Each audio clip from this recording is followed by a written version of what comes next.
حضرت امام حسن سے آ کے وظیفہ پوچھا، اس شخص نے کہا حضور اولاد کوئی نہیں تو وظیفہ بتائے، تو آپ نے فرمایا استغفار پڑھا کر، کیا کر؟ اس نے کہا ٹھیک ہے۔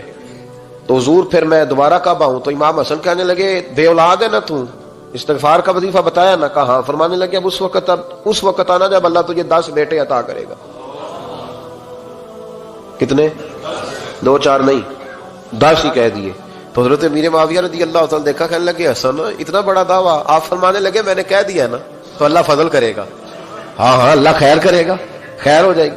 وہ شخص کئی سالوں کے بعد آیا، کئی سالوں کے بعد، تو حضرت امیر معاویہ کو بھی ساتھ لایا، کہنے لگا حضور اللہ کے فضل سے اللہ نے 10 بیٹے عطا فرمائے، پورے 10 ہی اللہ نے دیے۔ تو حضرت امیر معاویہ کہنے لگے جناب بات تو آپ کی سچی ہو گئی، پر مجھے بھی بتائیے وظیفہ کہاں سے لیا؟ فرمانے لگے قرآن پاک سے، سورہ نوح کی 10 11 12 آیت پڑھو۔ اللہ فرماتے ہیں تم استغفار پڑھو، میں تمہاری بیٹوں سے بھی مدد کروں گا، مالوں سے بھی مدد کروں گا۔ تو میں نے استغفار بتائی تھی اور قرآن میرے اللہ کا ہے، رب کا وعدہ جھوٹا ہو سکتا؟ فرمایا 10 بیٹے ملنے تھے، میں نے کہہ جو دیا تھا۔ اور میرے بھائیوں یاد رکھیں، استغفار اللہ کی رحمت نازل کر۔ ایک ہوتا ہے خوف، ایک ہوتی ہے خشیت۔ خوف والے لوگ توبہ کرتے ہیں، خشیت والے استغفار کرتے ہیں۔ ایک ہوتا ہے خوف، ایک ہوتی ہے خشیت والے استغفار کرتے ہیں۔ نبی کریم علیہ السلام نے فرمایا میں دن میں 100 مرتبہ استغفار کرتا ہوں، دن میں 100۔ توبہ والا کہتا ہے کہ میں بھول گیا تھا، مجھے معافی مل جائے، اور خشیت والا کہتا ہے میرا یار ناراض نہ ہو جائے، وہ استغفار ہی کرتا رہتا ہے، وہ معافی مانگ۔ حضرت رومی نے مثال دی ہے، فرماتے ایک عورت تھی تو بھیک مانگا کرتی تھی، ایک دن بادشاہ کے دروازے پہ بھیک مانگنے گئی تو بادشاہ کو پسند آ گئی، اس نے نکاح کر لیا۔ 20 کنیزائیں اس بی بی کے پاس تھی خدمت کرنے کے لیے، روٹی دینے کے لیے، کپڑا دینے کے لیے، لیکن وہ ہر وقت روتی رہتی تھی، ہر وقت روتی۔ ایک سمجھدار کنیز کہنے لگی کہ ملکہ اب تیرا درجہ بہت بڑا ہے، تو ہر وقت روتی رہتی ہے، معافی مانگتی رہتی ہے ہر وقت، کون سی ایسی نعمت ہے جو تیرے پاس نہیں؟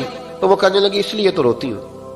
کیا مانا؟ کہنے لگی اس لیے روتی ہوں کہ میں اس قابل نہیں تھی جو مجھے مل گیا، کہیں میرے سر کا سائیں ناراض نہ ہو جائے، وہ کہیں بگڑ نہ جائے، مجھے پتا ہے کہ میں کیا تھی اور مجھے کہاں تک پہنچا دیا، میں روتی اس لیے ہوں کہ کبھی کہیں وہ ناراض۔ حضرت عمر اس لیے روتے تھے کہ کہیں مصطفیٰ ناراض نہ ہو جائے، حضرت ابو بکر اس لیے تڑپتے تھے کہ کہیں اللہ کا فضل روٹھ نہ جائے۔ یہ جو مولا علی اپنے کمرے میں بیٹھ کے زور زور سے استغفار پڑھتے، تو اس لیے نہیں کہ بڑے پاپ تھے جن کی معاذ اللہ معافی مانگتے تھے، اس لیے کہ رب رسول کہیں ناراض نہ ہو۔ خشیت تھی کہ جہاں ہم پہنچے ہوئے کہیں وہاں سے واپس۔ استغفار بندے کی اللہ سے صلح کرا دیتا ہے، بندے کی رب سے صلح ہو جاتی ہے جب استغفار۔ دیکھیں نا بڑی سادی سی بات ہے کہ 2 بھائی ناراض ہوں تو بڑا کہتا ہے اس نے میری بے ادبی بڑی کی، تو چھوٹا اگر پاس آ جائے اور پیر پکڑ لے کہ چل یار معاف کر دے، تیرا بھائی نہیں۔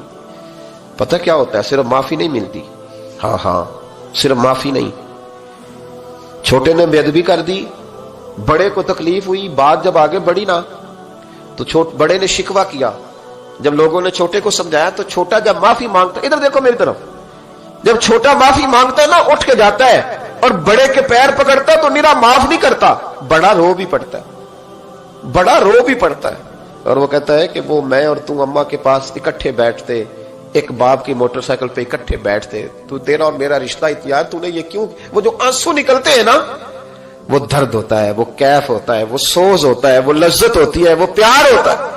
رب کہتا ہے تو معافی مانگ، انہو کان غفارا، تو معافی مانگ، میں تجھے معاف بھی کروں گا، تیرے اوپر رحمت بھی فرماؤں گا، تیرے اوپر کرم نوازی بھی کروں گا، تجھے نواز دوں گا، تجھے عطا کروں گا۔